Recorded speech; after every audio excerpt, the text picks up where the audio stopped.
Absolute majority makes absolute corrupt. સંપૂર્ણ બહુમતી સંપૂર્ણ ભ્રષ્ટ બનાવે છે માણસને. આજ આપણી લોકશાહીમાં થયું કે લોકોએ ભાજપ પર વિશ્વાસ મૂકીને સંપૂર્ણ બહુમતી આપી તો સંપૂર્ણ સેવા કરવી જોઈએ, એના બદલે સંપૂર્ણ ભ્રષ્ટ બન્યા. બ્રિજનું ઉદ્ઘાટન ન થાય પહેલાં બ્રિજ તૂટે, અને બ્રિજ બનાવવાનો ખર્ચ થયો હોય એનાથી જાજો બ્રિજ તોડવા માટે પાછું ટેન્ડર બહાર પડે. સ્થાનિક સ્વરાજ્યની ચૂંટણીઓ માટે 26મી એપ્રિલે મતદાન યોજાવાનું છે. ત્યારે ગુજરાત કોંગ્રેસના પૂર્વ પ્રદેશ પ્રમુખ શક્તિસિંહ ગોહિલે ભાવનગર મહાનગરપાલિકાની ચૂંટણીઓ માટે કોંગ્રેસના ઉમેદવારોના સમર્થનમાં ઝંઝાવાતી ચૂંટણી પ્રચાર કર્યો છે. શક્તિસિંહ ગોહિલે ભાવનગરમાં વિજય વિશ્વાસ રેલીઓને સંબોધન કર્યું છે. અને હવે મોંઘવારી અને બેરોજગારીના મુદ્દે શક્તિસિંહ ગોહિલે ભારતીય જનતા પાર્ટી પર આકરા પ્રહાર કર્યા છે. તો આવો જાણીએ સમાચાર વિસ્તારથી. નમસ્કાર, જમાવટ સાથે હું છું પાર્થ.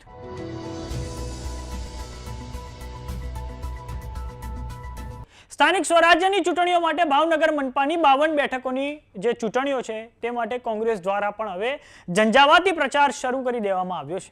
કોંગ્રેસના પૂર્વ પ્રદેશ પ્રમુખ શક્તિસિંહ ગોહિલ દ્વારા વિજય વિશ્વાસ સભાઓ કરવામાં આવી છે. આ સભાઓમાં રાજ્યસભાના સાંસદ શક્તિસિંહ ગોહિલે કહ્યું છે કે કોંગ્રેસ સત્તા માટે નહીં, સેવા માટે મેદાને છે. સંપૂર્ણ બહુમતી સંપૂર્ણ ભ્રષ્ટ બનાવતી હોય છે. એ રીતે ભાજપને મળેલી સંપૂર્ણ બહુમતીએ સંપૂર્ણ ભારતીય જનતા પાર્ટીને ભ્રષ્ટ બનાવી દીધો છે.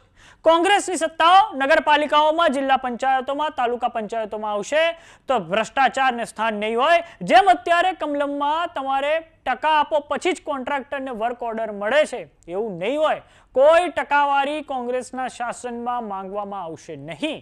તો આવો સૌપ્રથમ સાંભળીએ કોંગ્રેસના પૂર્વ પ્રદેશ પ્રમુખ અને રાજ્યસભાના સાંસદ શક્તિસિંહ ગોહિલે શું કહ્યું છે. ભાવનગરના સુજ્ઞજનોનો હૃદયપૂર્વક આભાર માનું છું. આ એ જ શહેર છે જેણે વર્ષો સુધી મને વિધાનસભામાં ચૂંટીને મોકલીને કામ કરવાનો મોકો આપ્યો. મારી રાજકીય કારકિર્દીની શરૂઆત એ ઉમરાળા તાલુકાની જિલ્લા પંચાયતની 2 જુદી જુદી વિસ્તારોની ચૂંટણી હું જીતો ત્યારથી થઈ. આજે ઉમરાળા તાલુકામાં પણ મારા કાર્યક્રમો હતા, ત્યાંના લોકોનો પણ આભારી છું. છેલ્લે કચ્છના અબડાસા વિસ્તારના લોકોએ પણ પ્રેમ અને આશીર્વાદ આપ્યો. એટલે આ સૌ સુજ્ઞજનોના પ્રેમ આશીર્વાદથી આજે જ્યાં ક્યાંય હું રાજકીય રીતે છું. આપ જોઈ શકો છો એક જબરજસ્ત માહોલ એ છે.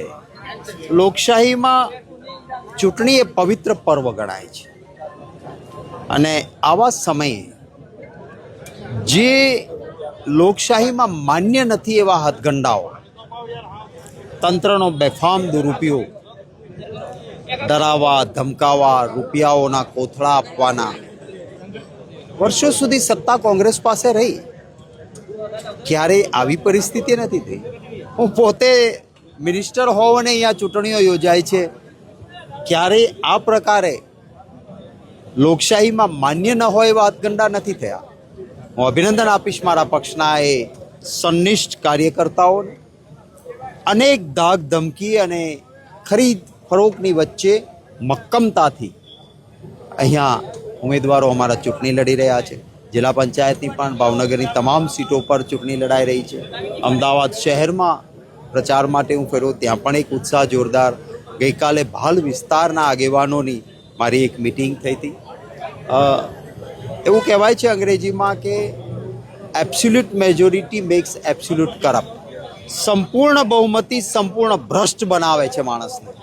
આજ આપણી લોકશાહીમાં થયું કે લોકોએ ભાજપ પર વિશ્વાસ મૂકીને સંપૂર્ણ બહુમતી આપી તો સંપૂર્ણ સેવા કરવી જોઈએ, એના બદલે સંપૂર્ણ ભ્રષ્ટ બન્યા. બ્રિજનું ઉદ્ઘાટન ન થાય પહેલાં બ્રિજ તૂટે, અને બ્રિજ બનાવવાનો ખર્ચ થયો હોય એનાથી જાજો બ્રિજ તોડવા માટે પાછું ટેન્ડર બહાર પડે. કમલમમાં તમે જાઓ, ટકાવારી આપો, પછી વર્ક ઓર્ડર મળે. આ ભયમુક્ત ભ્રષ્ટાચાર ભારતીય જનતા પાર્ટીએ કર્યો છે. ત્યારે ગુજરાતના વહાલા મતદાતાઓને હું જરૂર કહીશ કે આપની નજર સમક્ષ આ બધું ચાલે છે. મોંઘવારીએ માજા મૂકી છે, રોજગાર છે નહીં, નળ, રસ્તા અને ગટરના ઠેકાણા નથી. નાના નાના કામો માટે લોકોએ દુઃખી થવું પડે. કોન્ટ્રાક્ટ પદ્ધતિ કોર્પોરેશનોમાં, મ્યુનિસિપાલિટીઓમાં કરીને એજન્સીવાળો કમાય અને યુવાનને પગાર નજીવો મળે. આ બધી બાબતો કોંગ્રેસ સત્તામાં આવે, કોન્ટ્રાક્ટ પ્રથા, આઉટસોર્સિંગ બંધ કરીને સીધી યુવાનને સીધી નોકરી મળે એ માટેની વ્યવસ્થા કરવી છે. ભ્રષ્ટ તંત્ર બંધ કરીને જે L1 આવ્યો, લોએસ્ટ વન આવ્યો, એને એનો વર્ક ઓર્ડર મળી જાય. ટકાવારી કાપવાની જ નહીં, જેથી કામ સારા થાય. જે સરકારી શાળાઓ કોર્પોરેશનો હસ્તકની હતી, આજે બિલકુલ નષ્ટ થઈ છે. મફત ટાઈપનું ઉત્તમ શિક્ષણ સરકારી શાળાઓમાં મળે એના માટેનો પ્રયત્ન રહેશે. અમારા ચૂંટણી ઢંઢેરા સમિતિ એક પોઝિટિવ એજન્ડા જે બનાવ્યો છે, એ એજન્ડા મુજબ કામ થશે. સત્તા માટે સંઘર્ષ હજી કેટલા વર્ષ જોઈ રહ્યા છો? શક્તિસિંહ 30 વર્ષ જેવો સમય થયો છે, કોંગ્રેસ હજી સત્તામાં નથી આવી શકી. કોંગ્રેસનો આખરી ધ્યેય સત્તા નથી. અંગ્રેજો સામે લડતા હતા ત્યારે કોઈ સત્તાનું સંધાન નહોતું. સિદ્ધાંત માટે કોંગ્રેસે સંઘર્ષ કર્યો અને માત્ર સત્તા લઈ લેવી છે એના માટે નથી. સત્તા મળે તો સેવાની સાધના કરવી છે. અનેક પ્રશ્નો લોકોના છે એને ઉકેલવા છે અને ભૂતકાળમાં એ કર્યું છે, ભવિષ્યમાં એ કરીશું. પરંતુ માત્ર સત્તાલક્ષી રાજકારણ નથી. મને વિશ્વાસ છે કે જનતા જનાર્દન આ જોવે છે અને કોંગ્રેસ પક્ષને આશીર્વાદ, પ્રેમ અને મતો મળશે અને ત્યારે સત્તા મળશે તો સેવાની સાધના કરીશું અને નહીં તો સંઘર્ષથી થાકવાના નથી. પાંડવો પણ નિષ્ઠા અને પ્રમાણિકતાથી, સિદ્ધાંતથી વનવાસ પણ ભોગવ્યો, વર્ષો સુધી બહાર પણ રહ્યા, પરંતુ આખરે એ જ લડાઈ, મહાયુદ્ધ થયું અને પાંડવોનો વિજય થયો.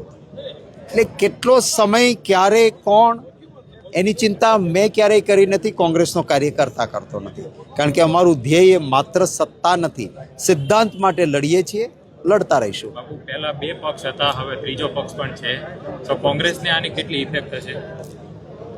જો ભારતીય જનતા પાર્ટી આપ જુઓ તો એમના જ બધા ચટ્ટા બટ્ટાઓને રાખે છે. MIM એને તમે ભારતીય જનતા પાર્ટીએ માન્ય પક્ષ ગુજરાતમાં બનાવી દીધો. રાષ્ટ્રમાં માન્ય પક્ષ નથી. એટલા માટે કે મત તોડવા માટે પૈસા પણ ભાજપના, મેન્ડેટ પણ ભાજપ નક્કી કરે અને જ્યાં જ્યાં એમને અનુકૂળ ન હોય ત્યાં દબાવીને ખેંચાવાના. બાકી કોંગ્રેસમાંથી જ કોઈકને ઊભો કરીને ઉમેદવાર બનાવવાનો. જો તમે સારા કામ કર્યા હોય તો આવા બધા હથગંડા કરવાની ક્યાં જરૂર છે? પરંતુ ભારતીય જનતા પાર્ટીએ કામની બદલે કારનામા કર્યા છે, એટલે આવા બધા કાવતરા કરે છે. આખરે જનતા જનાર્દન છે અને પબ્લિકને વારંવાર, જનતાને મૂર્ખ બનાવવાનો કોઈ પ્રયત્ન કરતું હોય તો હું માનું છું કે એ સફળ નહીં થાય. મારા વહાલા ગુજરાતીઓ એમના ત્રાજવામાં મૂકીને નિર્ણય કરશે. અંતિમ સવાલ, તમે માહોલ જોઈ રહ્યા છો ગુજરાતની અંદર, દરેક જિલ્લાઓની અંદર, ખબર છે કેટલા ડિસ્ટ્રિક્ટની અંદર ટૂંકમાં કોંગ્રેસનું શાસન આવે તેવું લાગે છે? મેં તમને જ કહ્યું કે શાસનલક્ષી, સત્તાલક્ષી રાજકારણ અમારું નથી, સિદ્ધાંતલક્ષી છે. સિદ્ધાંત અને મુદ્દાઓ સાથે લડીએ છીએ. હું કોઈ જ્યોતિષી નથી, એમ હું કંઈ અહંકારી ભાજપ જેવો નથી. અબ કી બાર 400 કે પાર. અને શું થઈ ગયું? માંડ અત્યારે આ વખતે જે પરિસ્થિતિ થઈ સંસદમાં. એટલે આખરે જે નિર્ણય લોકોએ કરવાનો છે એના માટે ભવિષ્યવાણી કરવી કે અહંકારથી આંકડા આપવા એ યોગ્ય નથી માનતો હું. તો 2021ની સ્થાનિક સ્વરાજ્યની ચૂંટણીઓની વાત કરીએ તો ભાવનગર મનપામાં 52 બેઠકોમાંથી 44 બેઠકો પર ભારતીય જનતા પાર્ટીએ કબજો કર્યો હતો, જ્યારે કોંગ્રેસ 8 બેઠકોમાં સમેટાઈ ગઈ હતી. વાત કરીએ ભાવનગર જિલ્લાની તો ભાવનગર જિલ્લામાં કોળી સમાજ ખૂબ મોટી સંખ્યામાં રહે છે અને ડિસેમ્બર 2025માં જે રીતે બગદાણા આશ્રમના સેવક નવનીત બાલદિયા પર હિંસા થઈ, આ પછી કોળી સમાજ સમગ્ર ગુજરાતમાં રોષે ભરાયો હતો. ઠેર ઠેર તેમના દ્વારા આવેદનપત્રો આપવામાં આવ્યા અને નવનીત બાલદિયાના ન્યાય માટે કોળી સમાજ રસ્તા પર આવી ગયો હતો. અને હવે ત્યાર પછી નવનીત બાલદિયા પોતે હવે કોંગ્રેસમાં જોડાઈ ચૂક્યા છે. તો જોવાનું એ રહે છે કે આવનારા સમયમાં કોંગ્રેસ કેવી રીતે સત્તાધારી પક્ષ ભારતીય જનતા પાર્ટીને ભાવનગરમાં ટક્કર આપે છે. તો 26મી એપ્રિલે મતદાન યોજાવાનું છે, ત્યારે આપ સૌ મતદારોને અપીલ છે કે આપ સૌ મતદારો પોતાની જે મતદાન કરવાની ફરજ છે તે અચૂક પૂરી કરો. તો સમાચારોમાં અત્યારે બસ આટલું. જોતા રહો જમાવટ. જો તમે અમને YouTube પર જોઈ રહ્યા તો સબસ્ક્રાઇબ કરો, જો તમે અમને Facebook પર જોઈ રહ્યા તો ફોલો કરો.